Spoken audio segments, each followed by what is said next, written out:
The Seabird Protection Network works to improve the survival of California's seabirds by reducing human disturbances at their breeding and roosting colonies on the central California coast.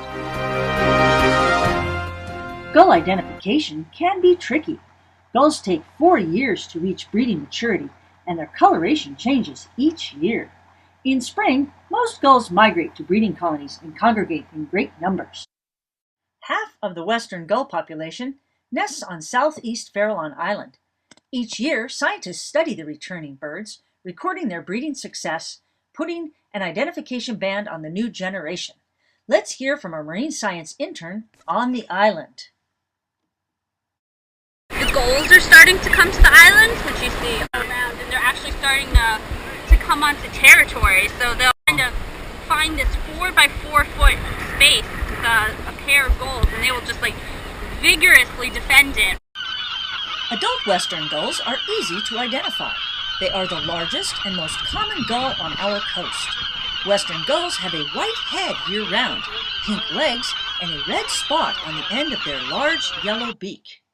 California gulls migrate to salty inland seas like Mono Lake in California. Mono hosts a colony of over 65,000. Here, the birds eat alkali flies and brine shrimp. A newer colony in the San Francisco Bay salt ponds has reached over 40,000. California gulls are smaller than the western and have yellow-green legs. Look for both black and red on the end of their bill. The eye is dark. At sea, gulls drink salt water, eliminating excess salt through a hole in the upper bill. Large flocks who visit the mouths of rivers like here at the Pajaro enjoy a good freshwater rinse.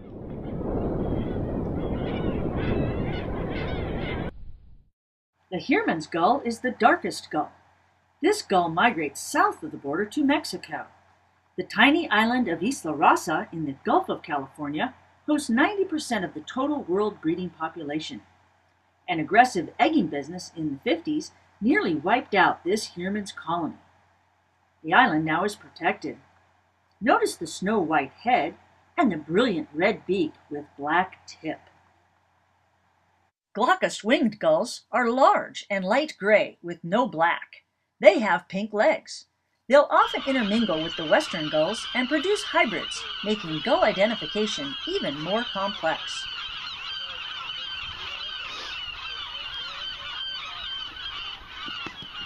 Remember, gulls, like most other wildlife, are better off when nesting and roosting areas are undisturbed. Nature has many fluctuations, like unseasonal storms and shifting food supplies, which impact annual breeding success. Humans must take care not to tip the balance against wildlife and endanger their survival.